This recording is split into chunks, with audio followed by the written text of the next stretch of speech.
debido a que son varios folios, voy a resumirlo en la pequeña presentación que él me envió. Es un profesor titular de Estética y Teoría de las Artes en el Departamento de Filosofía de la Universidad Autónoma de Madrid.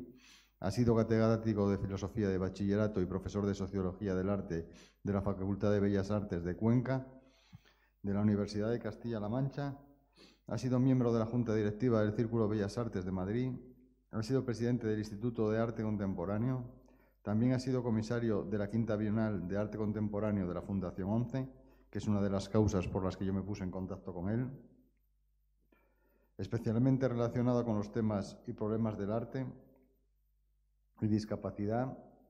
Ha sido crítico de arte en el diario ABC de Madrid y profesor invitado en el Departamento de Arte y Nuevos Medios de la Universidad Potsdam de Alemania. ¿Cómo? Potsdam. Y también fue el primer comisario que tuvimos en la guía, en la AFIC, en el primer año, en el 2016. Su conferencia se va a basar en hacia dónde va el arte contemporáneo. Y acto seguido os dejo con él porque realmente es la persona importante en esta conferencia. Gracias. Buenos días, muchas gracias, Tote, gracias por la amable invitación, enhorabuena por el encuentro de la AFIC.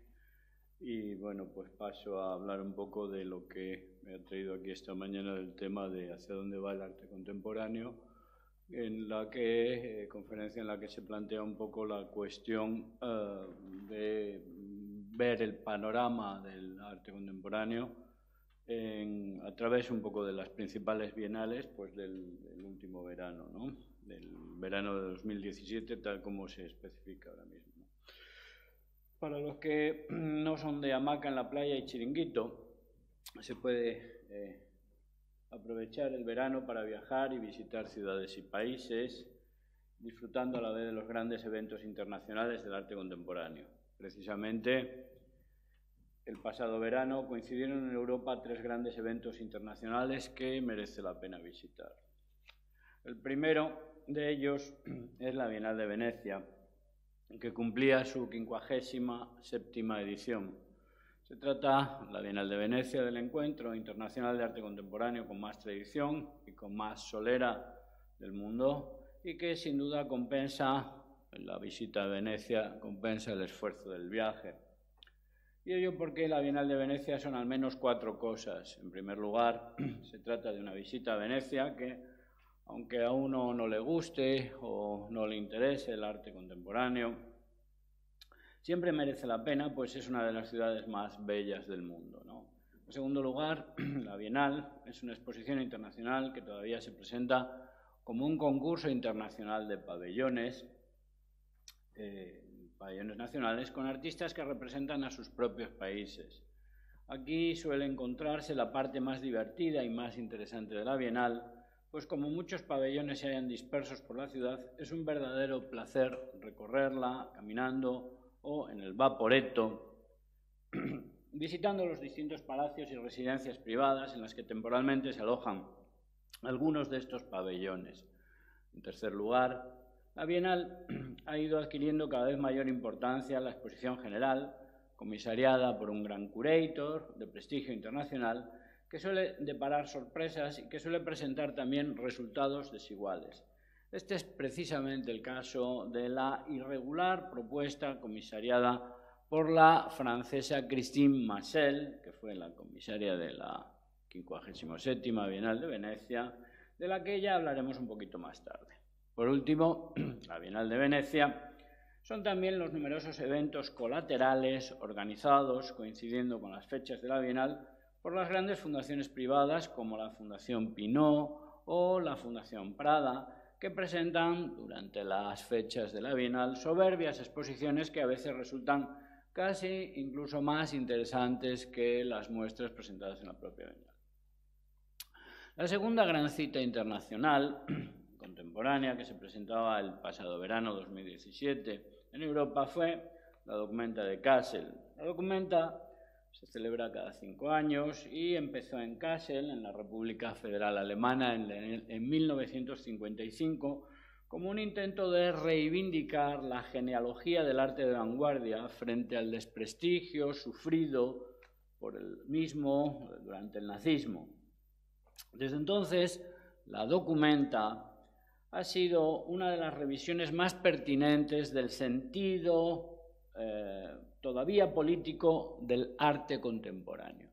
En 2017, tal vez como desagravio a las terribles afrentas infligidas por la banca alemana, la canciller Angela Merkel y el Banco Central Europeo a la maltrecha economía griega, el equipo curatorial de la Documenta decidió no solo hacer un gran homenaje a Grecia en general, como patria de la democracia, de la filosofía y de la cultura europeas y el arte griego contemporáneo en particular, sino que decidieron también abrir de modo extraordinario una sede especial de la Documenta en Atenas a la vez que en Kassel. Ha sido la primera ocasión en la que este evento internacional se ha realizado en dos ciudades, en Kassel, donde tiene su sede tradicionalmente cada 5 años, y en esta ocasión también en Atenas. La tercera de las grandes propuestas artísticas del verano de 2017 estaba a escasos 200 kilómetros al noroeste de Kassel, en la bella ciudad de Münster.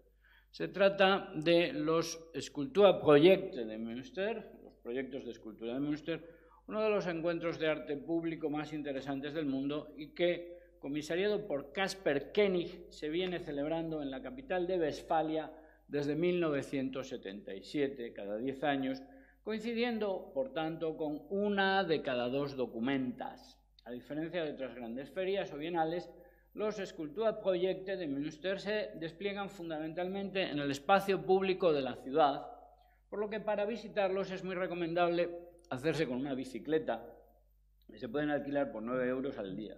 En Münster invitan a participar a los mejores artistas del mundo con un proyecto propio y se les ofrece infraestructura y bastante libertad para realizarlo.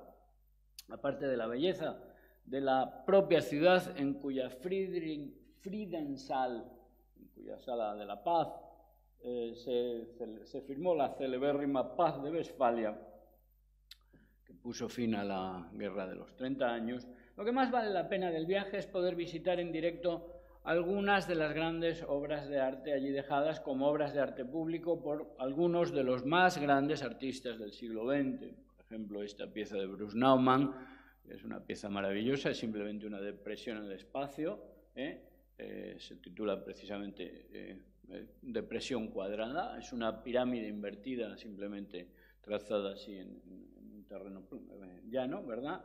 O piezas de Richard Serra, de Donald Judd o de Lawrence Weiner, ¿no? Así como se trata también de poder disfrutar de las más recientes propuestas de la escultura contemporánea. Para los amantes del arte, empezaremos, por tanto, hablando un poquito de lo que fue la pasada Bienal de Venecia, para tratar de hacer una valoración de las principales tendencias del arte, de hacia dónde va el arte contemporáneo, que es la pregunta que nos planteamos, ¿no? Para los amantes del arte, Venecia siempre tiene un encanto especial.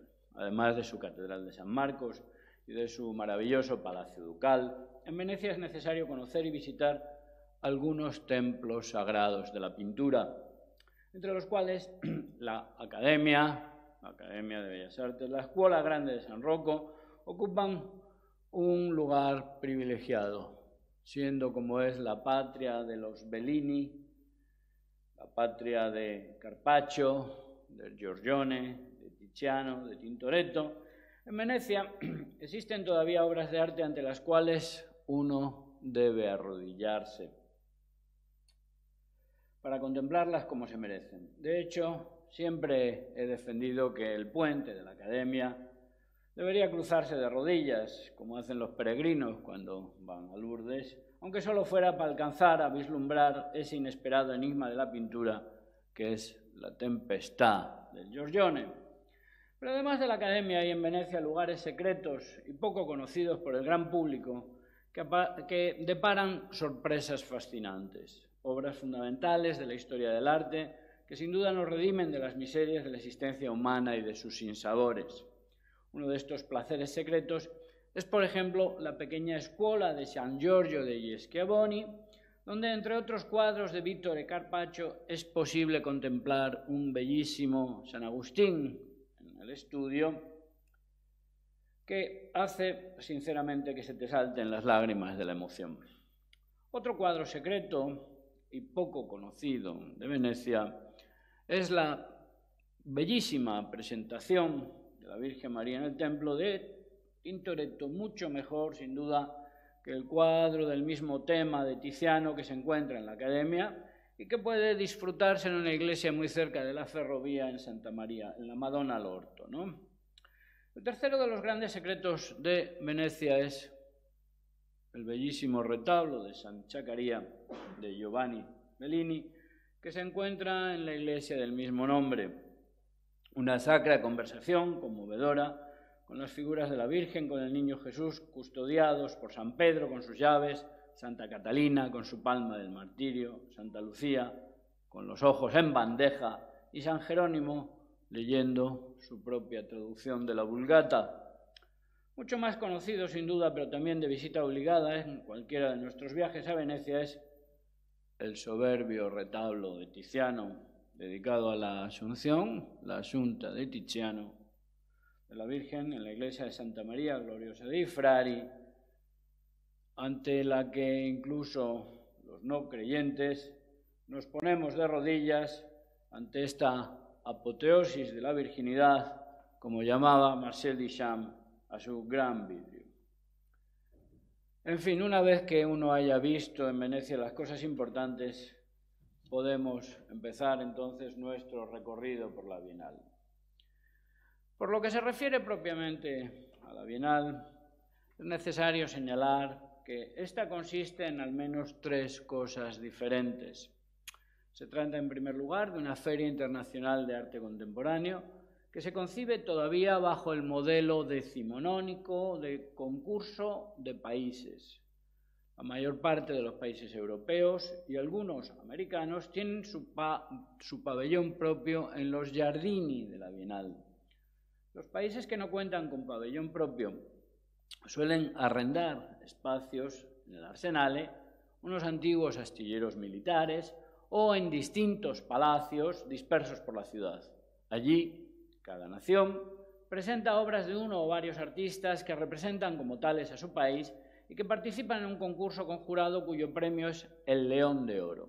En 2017, el ganador de tal conocido y codiciado galardón fue el pabellón alemán, con una inquietante instalación y una larga performance de varias horas de duración dedicada a la figura de Fausto, obra de la pintora, música y coreógrafa Anne Imhoff. Pero la Bienal de Venecia es, en segundo lugar, una gran exposición, comisariada por un gran especialista internacional en arte contemporáneo, quien hace una propuesta específica con un título y un tema en la que reúne obras de numerosos artistas internacionales más o menos relacionadas con el título en cuestión. Este año, tal honor le correspondió a la comisaria francesa Christine Massel, quien presentó una exposición titulada Viva Arte Viva, que, en sus palabras, pretendía una bienal diseñada con los artistas, por los artistas y para los artistas. Last but not least, la Bienal de Venecia son también los numerosos eventos colaterales que uno puede ir disfrutando a lo largo de la ciudad y que aprovechan la llegada masiva de un público interesado por el arte contemporáneo para presentar proyectos ambiciosos o exposiciones retrospectivas importantes. Entre estas cabe destacar algunas intervenciones escultóricas junto al Gran Canal, como por ejemplo la intervención del escultor Lorenzo Quinn, hijo del célebre actor Anthony Quinn, o la del fallecido, la bellísima intervención de James Lee Byers de Golden Tower, junto al Gran Canal, o las propuestas expositivas de la Fundación Pinot o del Palazzo Grassi en la Punta de la Dogana, una impactante exposición que se celebró el verano pasado, en 2017, de Damien Hirst. La exposición de la Fundación Prada, dedicada al cineasta alemán Alexander Kluge, o la retrospectiva dedicada por la Fundación Guggenheim de Venecia al artista norteamericano Mark Tobey. Entre esas pequeñas sorpresas paralelas, También fue posible encontrarse en la pasada Bienal de Venecia una magnífica exposición retrospectiva dedicada a la obra de Fernando Zóbel, comisariada por Guillermo Panek.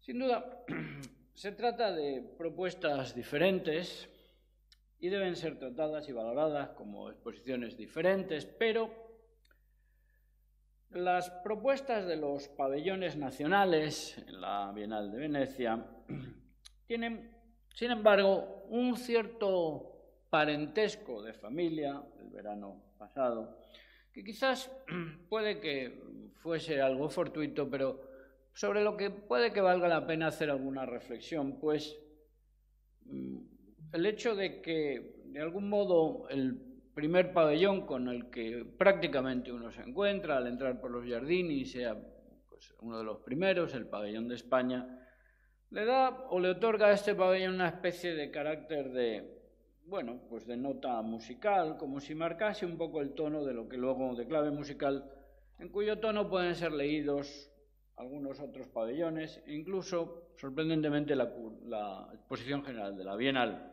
Tal vez las tribunas que uno encuentra allí sean premonitorias de este tono, las tribunas puestas por el artista español Jordi Colomer. A pesar de moverse en la tradición de la escultura, lo que Jordi Colomer nos presentaba en aquel pabellón de 2017 eran prácticamente una serie de vídeos rodados en distintas partes del mundo. Allí unos actores despliegan la idea de un cierto nomadismo contemporáneo en el que no solo los refugiados, los migrantes y los turistas se desplazan, sino también las propias ciudades. Colomer mueve y desplaza grandes maquetas de edificios ante los ojos del espectador, lo mismo que mueve a una familia de refugiados a lomos de una burra, recordando el motivo cristiano de la célebre huida a Egipto. Con ello, de algún modo, el artista protesta una vez más contra la idea del pabellón nacional y reivindica una comunidad internacional apátrida que se encuentra, se reúne y se hace presente sobre las propias gradas de la Bienal, las propias gradas del pabellón, dispuestas para contemplar sus vídeos. La tribuna, la grada, se convierte así en el espacio social de encuentro. El espectador se convierte en espectáculo y se transforma así también en obra de arte como parte de esa comunidad sin patria. Pero cuando luego uno visita los siguientes pabellones y encuentra elementos que inconscientemente se repiten y resuenan en la cabeza del espectador, como el obsesivo goteo de un grifo mal cerrado durante la noche, pues resulta que va a encontrar determinadas coincidencias que producen sorpresa y estupor, ¿no? Las tribunas de Jordi Colomer se vuelven a encontrar en el elegante y formalista pabellón holandés con obras de la artista Wendelin van Oldenborg, que sobre un escenario neoplasticista, homenaje sin duda a Rietveld y a Piet Mondrian, proyectaba algunos vídeos que ponían en cuestión precisamente esta pureza formal de la arquitectura al enfrentarse con la realidad social. También eran tribunas, por cierto, el camión levantado sobre su propio morro por Erwin Bürm al frente del pabellón austriaco, para que los espectadores se suban en lo alto y desde allí puedan contemplar el mar y los Giardini de la Bienal. Y de un modo semejante también es una tribuna el inquietante espacio construido por la artista alemana Anne Imhoff, ganadora del León de Oro. No dejaba de ser, ¿verdad?, una tribuna sobre o bajo la que actuaban los distintos performers, compartiendo el espacio con los espectadores. El espectador se convierte así en cómplice de la representación y acaso también mediante ello el espectador mismo se convierte también en obra de arte, ¿no? Más interesante que este pabellón alemán resultaba sin duda el pabellón griego, presentando una estructura escenográfica muy semejante a la alemana y, a mi modo de ver, mucho más merecedor del premio más importante del certamen. Si la propuesta de Anne Imhoff se basaba en el Fausto de Goethe, el laboratorio de dilemas del artista griego George Dribas tomaba su punto de partida de Las suplicantes de Esquilo, donde ya se planteaba el problema de los refugiados políticos, del derecho de asilo y de los derechos de la mujer a no pertenecer a ningún hombre y a no ser violentada.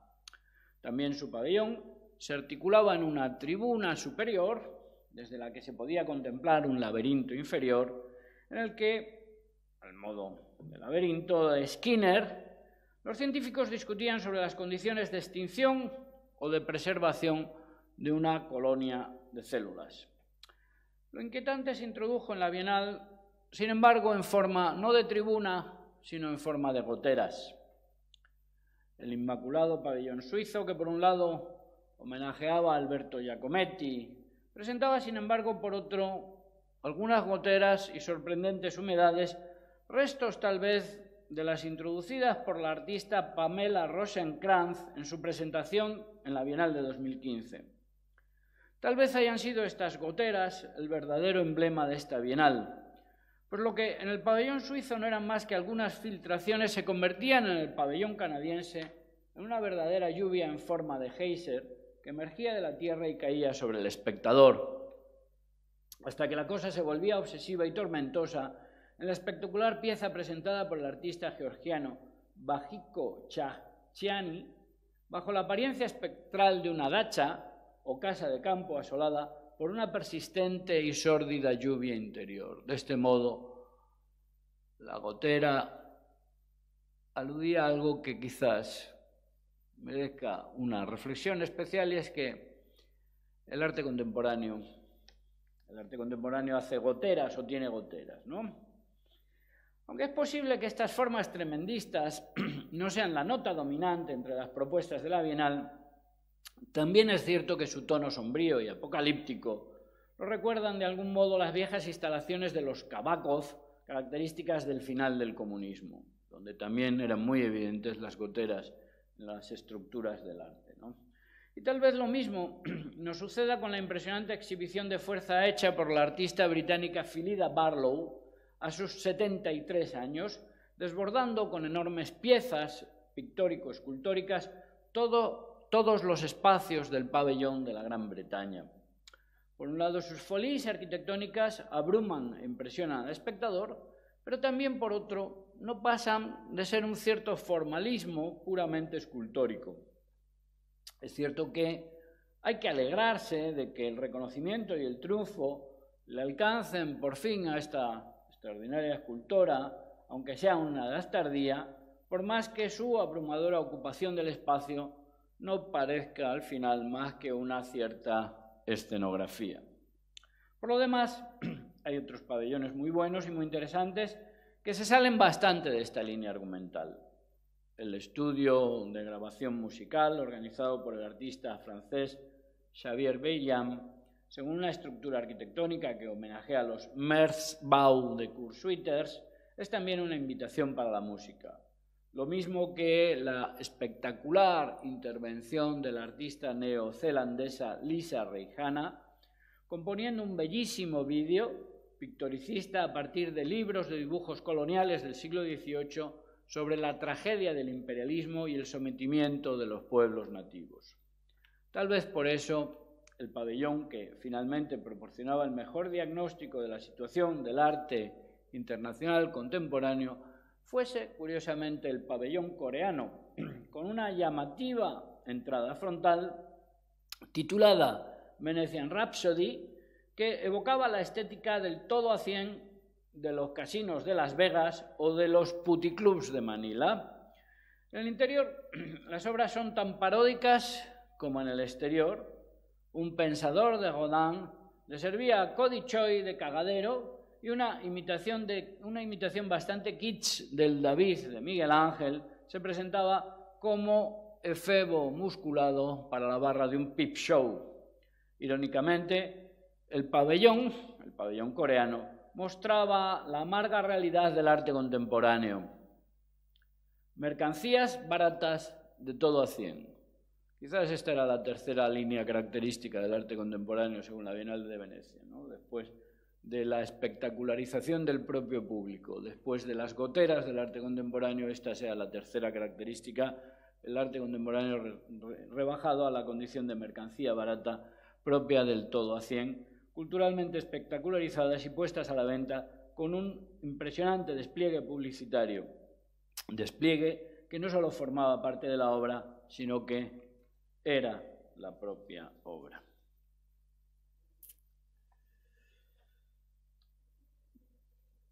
Viva Arte Viva es el título de la exposición comisariada por la comisaria general de la Bienal, ya hemos dicho, Christine Massel, y bueno, pues quizás vale la pena hacer también una reflexión sobre su propuesta específica más allá de lo que uno podía encontrarse en los pabellones nacionales, ¿no?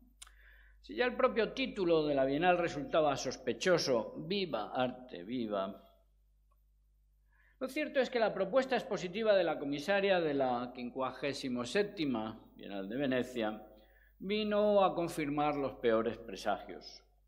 Su discurso curatorial no solo era muy endeble teóricamente, sino que además este discurso permite entender algunos de los problemas y de las debilidades de la propia exposición.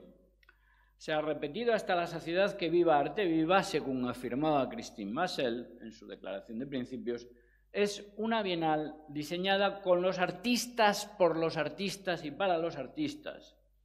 Pero ello ya supone una toma de posición bastante problemática, pues da por supuesto que el arte es cosa de artistas y que está destinado tan solo a ellos o solo a ellos en especial. Christine Massel ha concebido ciertamente una bienal centrada en los artistas, no en las obras ni en los problemas con los que éstas se enfrentan.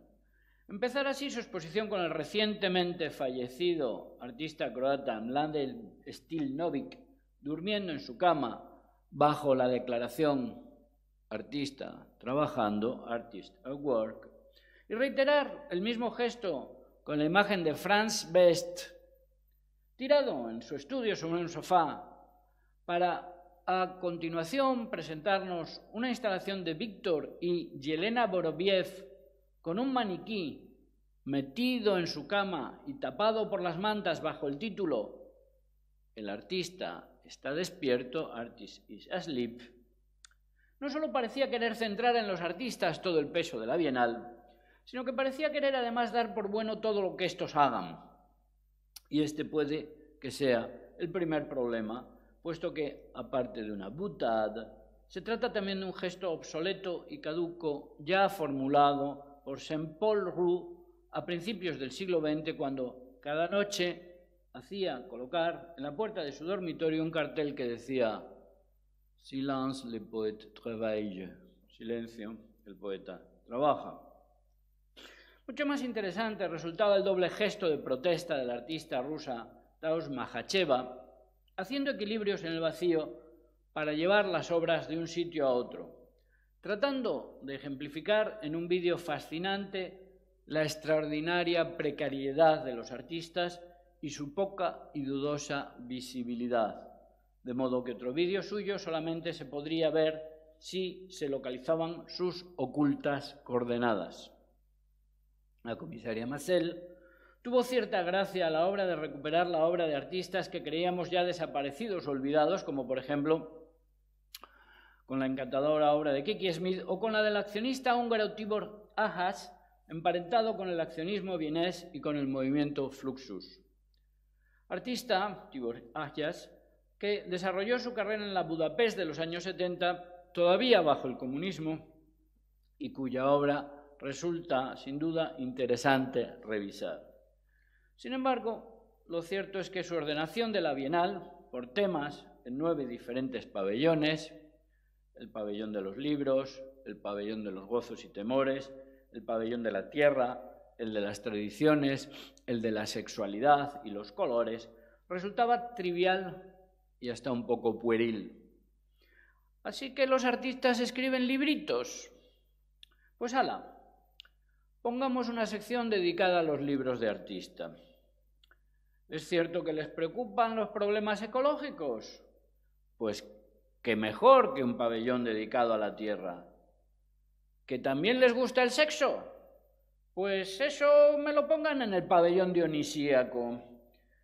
Esto otro no sé dónde meterlo, pero como es muy bonito, me lo pongan en el pabellón de los colores. En fin, puede tener cierta gracia el reivindicar las técnicas artísticas tradicionales, presentar así la obra, por ejemplo, de la tejedora española Teresa Lanceta, junto a la escultora portuguesa Leonora Antunes, que también se sirve del tejido y de la lana en su trabajo, no resultó ser mala idea.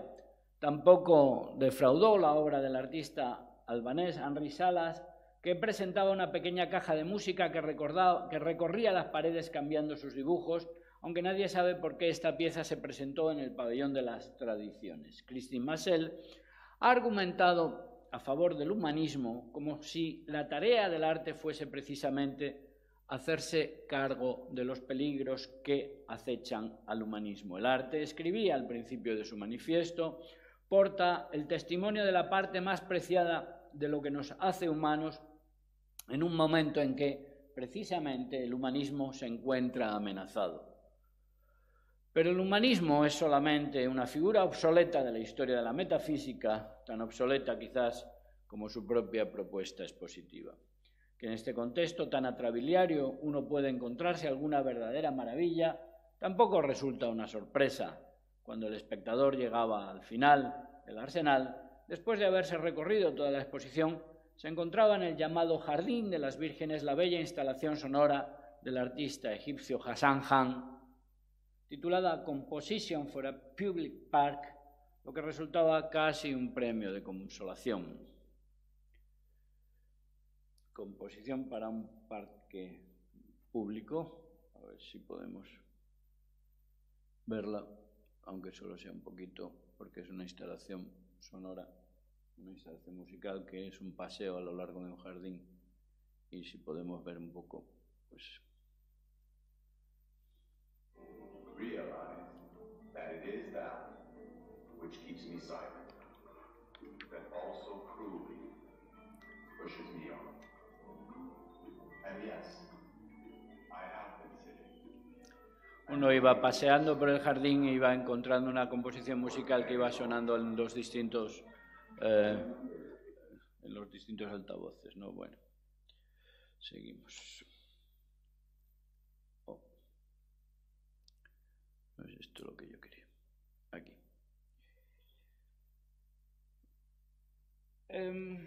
Después de ocuparnos de la Bienal de Venecia, de este recorrido por la Bienal, vamos a ocuparnos un poquito de ese segundo gran evento importantísimo en el arte contemporáneo, que es la Documenta de Kassel, ¿no? La primera Documenta, que debe escribirse, como vemos aquí, con minúscula, tuvo lugar en Kassel en el año 1955 como un intento de reivindicar todo el arte moderno y de vanguardia que había sido prohibido y perseguido en Alemania durante el nazismo. El hecho de escribir su nombre con minúscula en un idioma en el que todos los sustantivos se escriben con mayúscula era también una declaración de principios, una declaración de intenciones. Uno de los proyectos tipográficos de la Bauhaus, seguramente de Herbert Bayer, no solo eliminaba las mayúsculas, sino que además afirmaba abiertamente: ¿por qué escribir con mayúsculas cuando no podemos, decía Herbert Bayer, hablar con mayúsculas en la época del nacionalsocialismo, ¿no? Desde entonces, la Documenta de Kassel enarboló esta minúscula como una especie de manifiesto antiautoritario, y también desde entonces el signo de esta muestra, que había de convertirse en el encuentro internacional de arte contemporáneo más importante de Europa junto a la Bienal de Venecia, se orientó abiertamente hacia una reivindicación explícita de los compromisos políticos del arte. Por eso también la Documenta 14, ha asumido el reto y se ha enfrentado abiertamente con los grandes problemas políticos contemporáneos y en especial con los que afectan a la nueva Europa. Sin lugar a dudas, la crisis económica de 2008 sometió a la Unión Europea a una dura prueba de fuego y la crisis de los refugiados de la guerra de Siria no ha hecho más que agravarla. Por eso, el equipo curatorial internacional, compuesto por 18 comisarios europeos y dirigido en 2017 por el polaco Adam Szymczyk, ha decidido consagrar esta documenta especialmente a Grecia a modo de reivindicación de solidaridad con los países más débiles y tal vez también a modo de desagravio por las afrentas infligidas al pueblo griego y por las duras restricciones económicas exigidas por el Banco Central Europeo y por la canciller Angela Merkel. Tal vez por ese motivo, y por primera vez en la historia, la documenta se presentaba el pasado verano en dos ciudades diferentes, Atenas y Kassel. Por eso, la documenta llevaba este año el título de Aprendiendo de Atenas, y también tal vez por ese motivo no solo se invitó a numerosos artistas griegos a participar en el evento, sino que se erigió igualmente en la plaza del Museo Fridericiano de Kassel una soberbia escala a réplica del Partenón, obra de la artista argentina Marta Minujín, con los libros prohibidos por distintos estados y gobiernos a lo largo de la historia reciente, obra que recuperaba el Partenón que ella misma erigiera en 1983 en Buenos Aires, después de la dictadura de Videla, con los libros prohibidos durante la misma. Las intenciones, sin embargo, deben ser tan solo supuestas porque deliberadamente la documenta carecía de texto institucional y las equívocas consignas taoístas dadas por el director artístico durante la rueda de prensa inaugural del tipo de «es necesario olvidar todo lo que creemos saber» o «la gran lección es la de que no hay lecciones», no hicieron más que fomentar la confusión. Por eso también la documenta 14 fue recibida muy críticamente. Curiosamente, el primero en cuestionar el falso carácter reivindicativo de la documenta fue nada menos que el principal protagonista de los enfrentamientos contra aquellas políticas austericidas, el exministro griego de Economía Yanis Varoufakis, quien en una entrevista de 2015 declaró: «Lo cierto es que no estoy muy entusiasmado con la idea de que una parte de la documenta se desarrolle en Atenas», decía Varoufakis. «Es como turismo de crisis. Parece un truco para explotar la tragedia de los griegos, tranquilizando la mala conciencia de algunas personas de la documenta. Es como si los ricos americanos hicieran un safari por un país africano pobre a modo de cruzada turístico-humanitaria». Tal vez por eso los comisarios de la documenta no se atrevieron a expresar en ningún momento abierta y explícitamente sus intenciones. ¿Podrían ellos haber dicho en la Alemania de Merkel que su muestra era una protesta contra las políticas austericidas de la misma Alemania de Angela Merkel? Desde luego, sí podían, pero si podían, no lo hicieron. O lo eludieron explícitamente dando una serie de respuestas confucionistas que, sinceramente, a todo el mundo dejó bastante insatisfecho. Y es cierto que el lema Aprendiendo de Atenas suena un poco al libro manifiesto de la arquitectura posmoderna Aprendiendo de Las Vegas. Y es entonces cuando uno se pregunta qué es, en ese caso, lo que tenemos que aprender de Atenas. ¿El pastiche clasicista? La gran lección, decía el comisario de la exposición, es la de que no hay lecciones.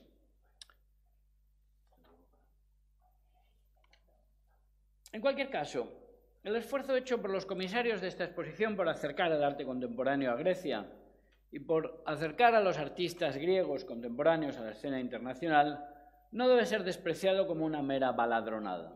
El cartel de bienvenida, escrito en griego, jairete, a la entrada de la estación subterránea de Kassel, al igual que el Partenón de Marta Minujín y que la obra de los numerosos artistas griegos contemporáneos presentes en el Museo Fridericiano, deben ser interpretados inequívocamente como signos amistosos, Para ello es importante reconocer el gran esfuerzo de colaboración hecho por el Museo Nacional de Arte Contemporáneo de Atenas, no solo prestando su sede física para el evento, sino también sus obras para el intercambio. Gracias a eso hemos podido conocer obras de artistas como Takis, con una espectacular obra cinética y sonora que vamos a ver si podemos ver cómo funcionaba. Solamente un segundito. Era un electroimán que hacía resonar una gran plancha metálica, ¿no?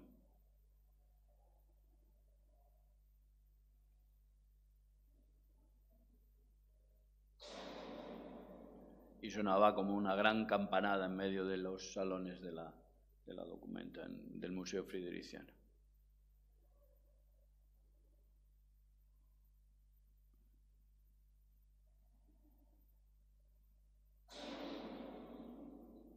Un aldabonazo en nuestras conciencias, supongo que era un poco la idea de este Takis.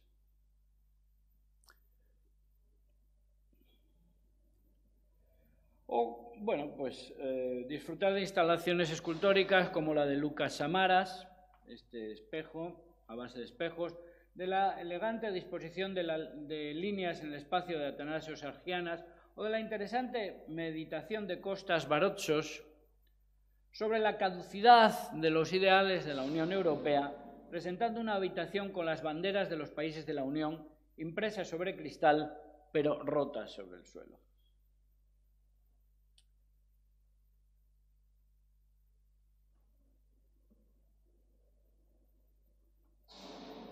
Vamos a quitar esto para que no siga sonando.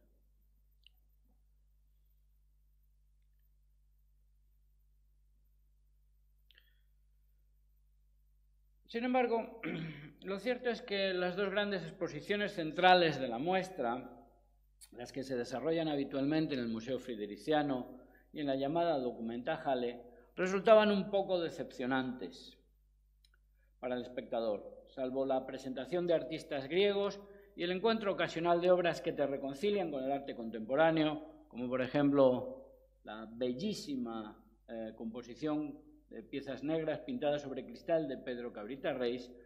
Ambas exposiciones resultaban en general sosas y aburridas. El hilo argumental, utilizado en la Documenta Halle para hilvanar una tras otra piezas artísticas mediocres y poco interesantes, el hilo de la música, terminaba dejando al espectador con un mal sabor de boca y con la sensación de que también se trataba de una documenta muy mediocre.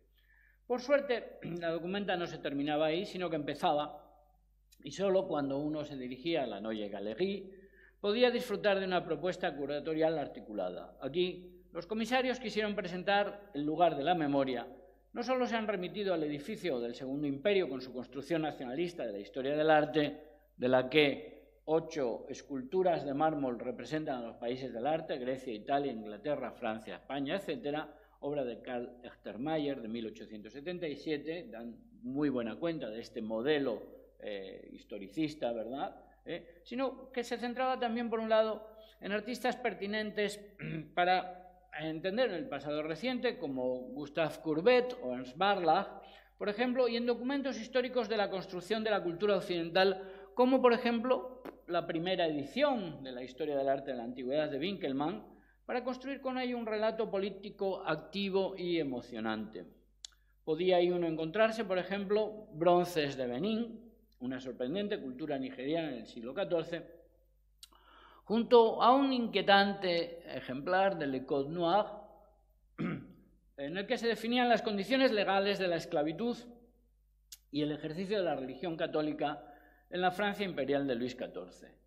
Podía allí uno encontrarse importantes textos filosóficos para la historia de la humanidad, como una copia manuscrita del más antiguo programa sistemático del idealismo alemán, escrito, como se sabe, a la limón por los jóvenes Hegel, Schelling y Hölderlin en el seminario de Tubinga, poco después de la Revolución Francesa, junto a obras de gitanos, de judíos, etc. Y podía allí uno encontrarse una copia de los diarios secretos de Samuel Beckett, escritos hacia 1936, junto a algunos de los inquietantes documentos de la affaire Gurlitt sobre el caso de obras de arte confiscadas a los judíos y a los llamados artistas degenerados, affaire no descubierto hasta 2012, sobre el que no solo se han construido importantes colecciones internacionales, sino también buena parte del discurso de la historia del arte contemporáneo. Por tanto, aquí, junto a obras interesantes de artistas de la vanguardia internacional de principios del siglo XX, el espectador podía encontrar también numerosos artistas postcoloniales, como las obras y las performances de la artista nigeriana Otobon Nkanga, que ofrecía jabones con aceites y flores mediterráneas a los que luego eliminaba su perfume al mezclarlos con carbón. De todos los artistas o los creadores presentes en la Neue Galerie, la sorpresa, sin embargo, la constituyó la obra del artista transexual Lorenza Büttner, nacida en Chile de una familia alemana y que con tan solo 8 años perdió los 2 brazos cuando estaba jugando con unos cables de alta tensión. Negándose a ser tratada como un discapacitado, Lorenza aprendió música y ballet y aprendió también a pintar con los pies, estudiando Bellas Artes, precisamente en la Facultad de Kassel. Su obra, reivindicando descaradamente a través de dibujos y fotografías y performance la sexualidad de los discapacitados, resultaba ciertamente perturbadora. Como perturbadora resultaba igualmente la visita al Museo de la Ciudad de Kassel, inaugurado en 2016, con una espectacular representación de la historia de la ciudad y una estremecedora maqueta de los restos de la misma después de los bombardeos aliados a finales de la Segunda Guerra Mundial. Allí, además, uno podía encontrarse la interesante obra del arquitecto griego Andreas Angelidakis y, sobre todo, la extraordinaria exposición del fotógrafo holandés Hans Eichelboom, estableciendo a partir de fotografías tomadas en distintas calles comerciales del mundo una taxonomía sistemática de los ciudadanos del mundo, ordenados y clasificados por su apariencia, por sus vestidos, por sus colores, supuestamente tan diferentes y tan diferenciados unos de otros, ¿no? Al final parece que, aunque parece que todos vamos diferentes, sin embargo, este artista holandés descubre que no solo hay tipología, sino que en último término hasta todos vamos, si nos descuidamos todos vamos iguales, ¿no? Desde luego, muchas son las otras sedes de la Documenta que es necesario visitar, especialmente el Palais Bellevue y la antigua estación subterránea. Pero si hubo otra exposición imprescindible para hacerse una idea adecuada de la importancia de esta muestra quinquenal, es la que se presentaba en la antigua oficina central de correos, rebautizada irónicamente por los responsables del evento como la Neue Galerie. Se trata de un edificio industrial en desuso que resulta un lugar ideal para presentar grandes obras de arte. Y sin embargo, no son precisamente las grandes obras de arte las que más llamaban la atención, sino algunas de las más discretas y delicadas. Así, las piezas hechas a partir de cabezas de renos, una cortina y algunas esculturas por la artista lapona Maret Anne Sara, como protesta contra la norueguización impuesta a la comunidad sami a la que pertenece, constituye también una obra ecologista, sensible y emocionante. Así también, la documentación reunida por la artista palestina Alan Shibli sobre la vida de distintas comunidades que han sido expatriadas de su tierra y que siguen, a pesar de todo, manteniendo algunas de sus tradiciones, resultaba estremecedora.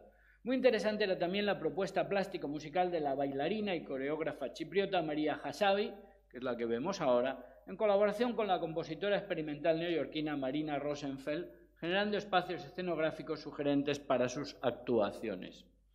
Mención aparte merece la intervención del artista español Roger Bernat, también presente en la Neue Galerie, cuyo proyecto titulado El lugar de la cosa, dedicado a trasladar desde el Ágora de Atenas la piedra sobre la que supuestamente se inició el proceso contra Sócrates, no solo parecía haber dado con el espíritu real de esta documenta al trasladar una piedra desde Atenas hasta Kassel, sino que resultaba además en su recorrido y en su planteamiento sumamente interesante.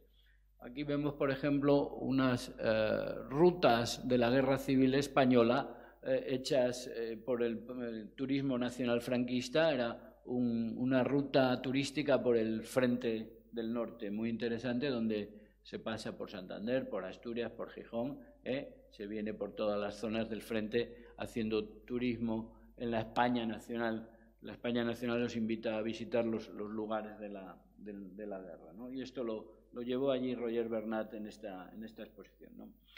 Por último, la documenta de Kassel no se desarrolla tan solo en los edificios públicos y en los museos, sino también en las calles. El soberbio manifiesto levantado en forma de Partenón por Marta Minujín delante del Museo Fridericiano en favor de la libertad de expresión, en favor de la democracia, en favor de los valores de la cultura occidental heredados de Grecia, constituía la primera muestra, pero no la única, aunque no tan espectacular como el Partenón de Marta Minujín. Tenía, sin embargo, también su gracia el obelisco de cemento negro erigido por el artista nigeriano, superviviente de la guerra de Biafra, Olu Ogibe, como monumento a los forasteros y a los refugiados, con el texto grabado en 4 idiomas de la parábola cristiana de San Mateo, porque fui extranjero y me recogisteis. Y desde luego también es agradable, el agradable paseo por la Orangerie y por el parque de la ciudad, donde se presentaba la bellísima intervención escultórica del artista alemán Olaf Holz-Apfel, una elegante construcción en maderas amarillas en medio del bosque, y de la interesante pieza política del artista mexicano Antonio Vega Macotela, titulada Molino de Sangre, en la que se recreaba un antiguo molino de plata boliviano de tracción humana y animal. A diferencia de las otras grandes bienales internacionales de arte contemporáneo, los proyectos de escultura de Münster se caracterizan, como su nombre indica, por estar centrados específicamente en la escultura y, en segundo lugar, por la pasmosa cadencia de sus convocatorias. Frente a la premura marcada por las bienales o trienales, ansiosas de tomarle el pulso a la actualidad artística, incluso frente al carácter quinquenal de la documenta de Kassel, los proyectos de escultura de Münster se convocan desde 1977 tan solo una vez cada 10 años, coincidiendo, eso sí, con una de cada 2 documentas. Ello le otorga a esta sorprendente convocatoria internacional de arte contemporáneo unas características muy especiales. Para empezar, el hecho mismo de centrarse en la escultura puede constituir una cierta sorpresa. Lo mismo que hay encuentros internacionales de fotografía, de vídeo, de danza o de performance, no tiene nada de extraño el que se organice también un encuentro internacional dedicado específicamente a la escultura. Sin embargo, la escultura ha cambiado y expandido tan radicalmente su concepto desde finales de los años 60 que no parece que haya ya ninguna práctica artística desde el vídeo a la performance, pasando obviamente por la instalación o el arte del paisaje, que no pueda ampararse bajo su genérico paraguas. De hecho, en este simposio internacional nos tropezamos sin sorpresa tanto con performance y proyecciones de vídeo como con enlaces a arte electrónico de obras que solo tienen existencia en la web, todas ellas acogidas bajo el concepto general de escultura proyecte. Ello quiere decir que aquí la escultura se desplaza hacia otro tipo de contenidos que le son también propios, aunque no sean específicos de dicho arte.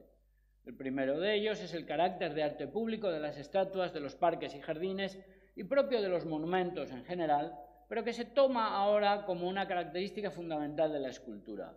Al respecto, el equipo de los comisarios de la muestra, encabezado por Kasper Koenig, hablaba de las numerosas obras propuestas en Münster para tecnologías digitales en general y de hasta qué punto estas tecnologías, a través de Internet, han transformado nuestras ideas de lo público y de lo privado. Por este motivo, los proyectos de escultura de Münster se focalizan también especialmente en lo que podríamos denominar arte público. Sin embargo, el modo reposado en que han sido organizados y el modelo escogido para su organización han hecho de estos uno de los encuentros de arte público más interesantes del mundo. El hecho mismo de llamarse proyectos significa también que no tienen voluntad de permanencia. La organización invita a un cierto número de artistas de dimensión internacional a visitar la ciudad y a desarrollar un proyecto específico de arte público más o menos escultórico. A diferencia de Kassel o de la exposición central de la Bienal de Venecia, los proyectos de Münster no establecen ninguna dirección ideológica o temática de lo que se debe hacer o exponer. Por el contrario, dejan entera libertad a los artistas, a los que invitan a desarrollar ideas originales para la ciudad y tratan de llevarlas a cabo por descabelladas que puedan parecer. Ello establece, por cierto, una notable diferencia con respecto a la pedante y pretenciosa declaración de Christine Massel, la comisaria invitada a la Bienal de Venecia 2007, de hacer una exposición con los artistas, por los artistas y para los artistas, decidiendo, sin embargo, por ellos la obra que estos deban exponer. Por eso es por lo que en Münster hay mucho que aprender del modo en que se deben y se pueden organizar las cosas en materia de arte contemporáneo. Y ello es porque, a pesar de ser un programa de arte efímero, pues en principio las obras se construyen solamente para los 100 días que dura la muestra, sin embargo, algunas piezas son finalmente adquiridas por la ciudad o por la región de Westfalia y quedan en permanencia como parte de una interesantísima colección de arte público contemporáneo. Así, junto a las propuestas específicas de 2017, uno puede igualmente disfrutar en su viaje a la ciudad de obras ya casi clásicas de la escultura pública, como las bolas de petanca de Claes Oldenburg, la depresión sobre el terreno de Bruce Nauman que vimos antes, los bancos del parque con inscripciones de Jenny Holzer o el embarcadero de Jorge Pardo o las esculturas en el parque de Donald Judd o de Susana Solano. Sin lugar a dudas, la intervención pública más celebrada de la última convocatoria fue la realizada por la artista turca Ayşe Ermen, titulada On Water, consistente en un puente sumergido que une las dos orillas de un canal industrial que puede ser cruzado caminando, produciendo así la apariencia del milagroso andar sobre las aguas de los evangelios. Además del simbolismo político o religioso del mismo, el público disfruta de la instalación mojándose los pies o contemplando simplemente el milagro. No es esta, sin embargo, la mejor ni tampoco la más interesante de todas las propuestas de los proyectos de escultura de Münster. Mucho más interesante, tanto desde el punto de vista escultórico como por lo ambicioso de su planteamiento, resultaba la compleja instalación llevada a cabo por el francés Pierre Huyghe en una antigua pista de patinaje sobre hielo, desplegando una especie de excavación arqueológica. El artista provocaba una absoluta perplejidad en el espectador, perplejidad que no terminaba de resolverse hasta que uno se daba cuenta de que, entre otras muchas cosas, allí nos enfrentábamos con el problema del paisaje en la escultura. El paisaje en escultura solamente se ha podido resolver o bien de modo pictoricista, recreándolo en bajo relieve, o bien mediante diversas construcciones que no han podido evitar nunca la apariencia de maqueta. Pierre Huyghe se enfrentaba a este problema generando un espacio apocalíptico por el que el espectador se desplazaba con incertidumbre hasta que llegaba al final a contemplar unos lagos, ríos, árboles y montañas. Si todo ello no apareciese presidido por un enorme acuario de cristal conteniendo trozos de cemento explícitamente dispuestos al modo del célebre paisaje El mar de hielo de Caspar David Friedrich, no sería posible afirmar con tal certeza esta inquietud paisajística de la escultura. Pero además, su instalación nos deparaba otras muchas sorpresas. Las compuertas del techo se abrían y se cerraban, permitiendo el paso de la lluvia. En otro contenedor se reproducían unas células cancerígenas y, al parecer, en los estanques había distintas formas de vida, bacterias y algas, además de abejas y algunos otros bichos. ¿Se trataba de un paisaje apocalíptico? ¿Se trataba de un estudio cinematográfico o tal vez de una alegoría del fracaso, como también ha sugerido algún crítico? Sea lo que fuere, la instalación de Pierre Huyghe, de la que se dice que ha supuesto una inversión de casi $1 millón, resultaba inquietante y desconcertante. Muy interesante fue también la casa-habitación organizada por el alemán Gregor Schneider en el interior del Museo LWL, que parece desplegar una lectura rigurosa de Lo siniestro de Sigmund Freud, texto en el que se muestra cómo la mera repetición de algo se vuelve ominosa e inquietante. Gregor Schneider genera un doble casi perfecto de un espacio aparentemente cotidiano que, por la mera repetición, se vuelve obsesivo y hasta agobiante. Es cierto que, como de Schneider ya hemos visto otros muchos espacios mucho más desoladores y desconcertantes, no era este precisamente el que más ha conseguido impresionarnos, pero no cabe duda de que se trata de un extraordinario artista. No es desde luego posible resumir en 3 o 4 nombres lo mejor de este encuentro decenal del arte contemporáneo. Podríamos citar también el sorprendente jardín cultivado por el artista afterpunk londinense Jeremy Deller a lo largo de 10 años, en uno de esos espacios típicamente alemanes puestos a disposición del público para practicar la pequeña jardinería. Dejándose gestos soeces y provocativos, Jeremy Deller ha trabajado aquí con la comunidad jardinera, pidiéndole a sus miembros que compilen documentación acerca de sus tareas campestres a lo largo de los últimos 10 años. Arte social es también el propuesto por el japonés Koki Tanaka, interesado por las experiencias de las comunidades provisionales generadas después de una catástrofe y especialmente después de la tragedia de Fukushima, creando unos estudios temporales donde la gente puede intentar la convivencia con desconocidos. El delirio, sin embargo, con respecto a cualquier idea tradicional que uno pueda tener de lo escultórico, lo representaba la videoinstalación presentada por Benjamin de Burka y Barbara Wagner en el interior de una discoteca de la ciudad, dedicada a hacer un repaso sentimental por la cultura alemana contemporánea, utilizando como hilo conductor una serie de hits musicales a los que los alemanes denominan Schlager, interpretados por cantantes locales. Aunque tanto la palabra hit como la alemana Schlager tienen que ver con pegar, hit, y golpear, resultaba, sin embargo, todavía extraña la escasa relación que este tipo de obras pueden mantener con la escultura. Aún así, sigue habiendo en este certamen muchas obras y artistas que sí mantienen una relación explícita con lo escultórico. Por ejemplo, la irónica construcción del artista aparentemente monolítica de la artista italiana Lara Favaretto, que recuerda por su apariencia las moles de granito características de la obra de Ulrich Rückgring y que, sin embargo, están vacías en su interior. Divertida resultaba también la fuente propuesta por la pintora norteamericana Nicole Eisenman, dedicada a una gozosa celebración de la vida, con grandes figuras en bronce y otras modeladas tan solo en escayola. La fuente es un tema clásico del arte público y monumental y no deja de tener su gracia el que sea precisamente una pintora la que trate de imponer una cierta sensatez en lo que se refiere a la escultura. Aunque en materia de reflexión sobre el sentido y el porvenir de la escultura, mi pieza absolutamente favorita del pasado proyecto de escultura de Münster fue la propuesta por el colectivo berlinés llamado Pelles Empire.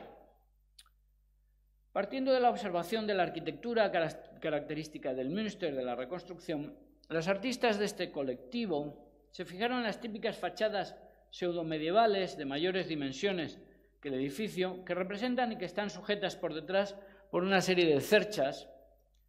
Esta arquitectura simulada, aparentemente de cartón piedra, les sirvió para construir una nave en medio de un parking, utilizando como materiales paneles de Dibond pintados con la apariencia del mármol de las encimeras de Formica. Arquitectura simulada y escultura simulada con los viejos materiales nobles y eminentes de la vieja escultura también simulados. La parodia del cartón piedra y la fotocopia de los viejos monumentos apuntalados configuran así una imagen emblemática de la cultura y de la escultura contemporáneas. Llegamos así finalmente a la pregunta a la que estábamos invitados esta mañana. ¿Hacia dónde va el arte contemporáneo? Pues bien, de todo lo que yo vi el pasado verano, la Bienal de Venecia, la Documenta de Kassel, los encuentros de escultura de Münster y algunas grandes exposiciones en Madrid, lo que más me ha impresionado ha sido la soberbia exposición de Damien Hirst en las dos sedes de la Fundación Pinol de Venecia. Si esta exposición era asombrosa por su concepción grandiosa, por el número y calidad de las piezas presentadas, por los materiales lujosos utilizados y por los acabados espectaculares, lo más interesante de ella fue, sin embargo, la manera en que ha sido pensada y organizada al modo de una gran superproducción cinematográfica, lo que introduce una serie de cambios novedosos en nuestra concepción del arte contemporáneo sobre lo que tal vez valga la pena reflexionar. El primero de estos cambios es el que concierne al propio concepto del artista. Si a lo largo del siglo XX hemos visto transformarse la imagen del artista desde aquella vieja concepción romántica del genio a la concepción proletaria y políticamente comprometida del artista como productor, después de la Segunda Guerra Mundial, aparecieron dos nuevos modelos. Teodor Adorno, se esforzó en encontrar un tertium quid entre el arte políticamente comprometido y el compromiso esteticista del arte por el arte, y creyó encontrarlo en la figura de Paul Valéry, al que designó como Statthalter, como lugarteniente del sujeto social y total. El artista como lugarteniente es un texto muy importante de Theodor Adorno, dedicado a pensar en los compromisos políticos de un arte comprometido con el arte, como el de Valéry. Es posible que dicho modelo, el artista como lugarteniente, haya tenido un cierto éxito porque muchos se lo tomaron en serio, comprometiéndose con su trabajo como artistas como un modo de rebeldía y emancipación social. Al menos en España yo conozco varios casos. Sin embargo, muy poco después de este modelo propuesto por Adorno, surgió con la figura de Andy Warhol un nuevo modelo de artista al que Estrella de Diego caracterizó en su libro Tristísimo Warhol como el artista como consumidor. Esta simpática imagen del artista, que no realiza su obra en el taller, sino más bien en el supermercado, comprando latas de sopa Campbell, cajas de detergente Brillo, botes de Coca-Cola, etc., se compadece, sin embargo, mal con aquello que luego podríamos considerar como los herederos del artista en el supermercado, del artista mercantil o comercial, del artista como consumidor, cuando pensamos en artistas como Jeff Koons y Damien Hirst, para los que desde luego parece mucho más acertada la caracterización propuesta por Hal Foster al hablar del arte de la época de la razón cínica. Lo cierto es que el modelo propuesto por Damien Hirst en esta reciente exposición de Venecia transforma por completo el viejo modelo del artista como productor, entendido todavía como proletario, por el del artista como superproductor, entendido como empresario. Es innegable que ya también Andy Warhol y la Factory establecieron el modelo del artista como productor, pero la idea de superproducción cinematográfica que está detrás de esta propuesta artística veneciana excede con mucho el discreto carácter semi-artesanal con sus serigrafías y sus películas en Super 8 de aquella Factory warholiana. Esta nueva concepción de la creación artística se funda, sin lugar a dudas, en una vieja concepción ya muy consolidada de la obra de arte como mercancía. Al respecto, no es necesario establecer muchas genealogías porque, a pesar de que a lo largo del siglo XX ha habido también numerosas ofensivas contra esta concepción del arte y numerosos intentos de liquidarla, sigue siendo, sin embargo, la concepción dominante. A pesar de ello, he querido observar algunas características novedosas en la última exposición de Damien Hirst en Venecia con respecto a esta concepción mercantil de la obra de arte. La novedad reside en el sorprendente desplazamiento de las tradicionales relaciones entre valor de uso y valor de cambio de las mercancías artísticas hacia una chocante y sorprendente renovación de su valor de uso. Esto puede resultar una paradoja, porque precisamente en las mercancías artísticas, que como todo el mundo sabe, no sirven absolutamente para nada, el valor de cambio desplaza y sustituye por completo como objeto puramente fetichizado al valor de uso. Y a esto, lo que tradicionalmente escandaliza al público, y todavía lo hace con Avelina Lesper, cuando se pregunta cómo alguien puede gastarse una fortuna en semejantes mamarrachadas. En la obra de Damien Hirst retorna el valor de uso de las obras de arte de un modo extraordinariamente pervertido. ¿Cómo es posible que su cotización como obras de arte, debido a las volubilidades del mercado, pueda venirse abajo en un momento dado? Pues no en vano los artistas pasan de moda y su cotización fluctúa considerablemente.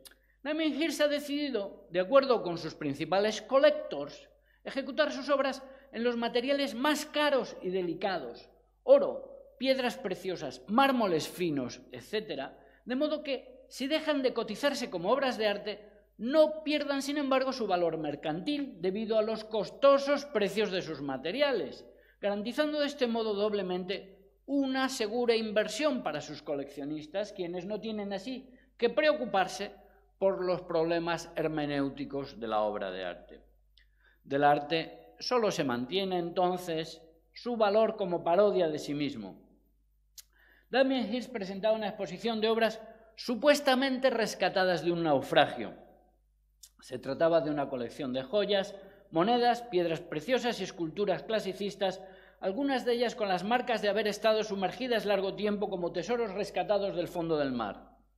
En ellas se simboliza el arte en su apariencia de obra de arte, tal y como viene siendo venerado desde el Renacimiento, como las estatuas de viejos dioses en los que ya no seguimos creyendo. Pero estas obras no suponen para el espectador ni para el coleccionista ningún enigma ni ningún problema. Como decía Clement Greenberg, no exigen nada de sus consumidores salvo su dinero. En este sentido, las obras de Damien Hirst son obras perfectamente kitsch. Pues el kitsch, que utiliza como materia prima simulacros academicistas y degradados de la verdadera cultura, acoge y cultiva esa insensibilidad. Ahí está la fuente, escribía Clement Greenberg en 1939, ahí está la fuente de sus ganancias. El kitsch, decía Greenberg, es mecánico y opera mediante fórmulas. El kitsch es experiencia vicaria y sensación falseada. El kitsch cambia con los estilos, pero permanece siempre igual. El kitsch es el epítome de todo lo que hay de espurio en la vida de nuestro tiempo. El kitsch, concluía Clement Greenberg, no exige nada a sus consumidores salvo su dinero. Ni siquiera les pide su tiempo. Las obras de Damien Hirst no son solo simulacros academicistas, sino también estereotipos clasicistas, que invocan su condición de obras de arte a partir de una referencia tópica al lugar clásico común de la estatuaria clásica. Pero como este lugar común aparentemente solo es válido para el modelo de la cultura occidental, el artista no duda en rescatar también del fondo del mar los restos arqueológicos de una cultura globalizada, tales como el calendario solar azteca, la imagen de la diosa Kali en combate, la efigie de Mickey Mouse o el pequeño Mowgli sobre la panza del oso Balú, tal como lo representaba Walt Disney. De este modo se le ofrecen al mercado globalizado los despojos de un lenguaje del arte también universalmente globalizado, tan apto para multimillonarios chinos como para jeques árabes. Pero es evidente que esta transformación de la concepción de la obra de arte está suponiendo y va a suponer también una notable transformación de las condiciones del mercado, pues la obra de Damien Hirst existe la transformación del viejo modelo mercantil de las obras de arte, basado fundamentalmente en la galería y en las ferias, por un nuevo modelo de venta directa del productor al consumidor o tal vez solo a través de la casa de subastas. Así, la disputa entre Larry Gagosian como galerista y François Pinault como propietario de la Casa Christie's puede ser la clave para la comprensión de la evolución del arte contemporáneo en los próximos 10 años. Cuando nos preguntamos hacia dónde va el arte contemporáneo, tenemos que preguntarnos por las intenciones de estos dos señores.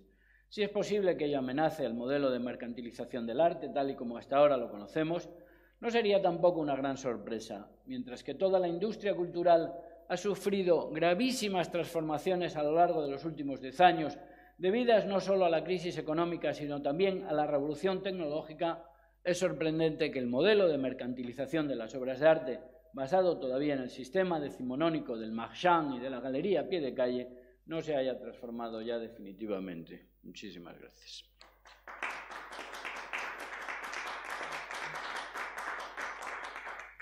Bueno, ha sido un poco más largo de lo que teníamos previsto. Bueno. Iba a decir una cosa que es esta bonita, ¿no? Ah, perfecto, muchas gracias. Bueno, voy a dar paso al siguiente ponente. Voy a despedir a Miguel. Voy a decir lo mismo que dije el primer año. Quiero darle las gracias porque esté aquí. Quiero darle las gracias porque apueste por un boleto que nadie considera ganador, que lo será, poco a poco lo será. Y ya estuvo él en presente desde el primer año, dentro del prestigio que ya tiene más que reconocido dentro del mundo del arte y la cultura. Quiero decir que estas conferencias se están grabando y se van a utilizar siempre dentro de la FIC para la difusión del arte y la cultura a través de la plataforma de la UNED para los 210.000 alumnos de la UNED y luego públicamente en YouTube para hacer difusión de las ponencias de los propios ponentes. La FIC no tiene derecho a utilizarlas en ningún momento en modus propio para otra actividad que no sea divulgativa de educación y cultura, que es el acuerdo que tenemos con todos los ponentes invitados, que por eso es por lo que están aquí y nos están ayudando. Quiero dar las gracias no solo a Miguel, sino a todos los ponentes. Si no fuese por los ponentes, esta actividad sería imposible. Y que tenemos que entender que todo el mundo del arte está cambiando y que las plataformas digitales lo que nos facilitan es que ahora mismo estamos retransmitiendo en 70 países vía streaming, en 55 centros de la UNED vía streaming de España y de todo el mundo, y que luego esos alumnos tienen la posibilidad de presentarse a un test para superar un test de control en el que conseguir unos créditos universitarios. De nuevo, muchísimas gracias a Miguel.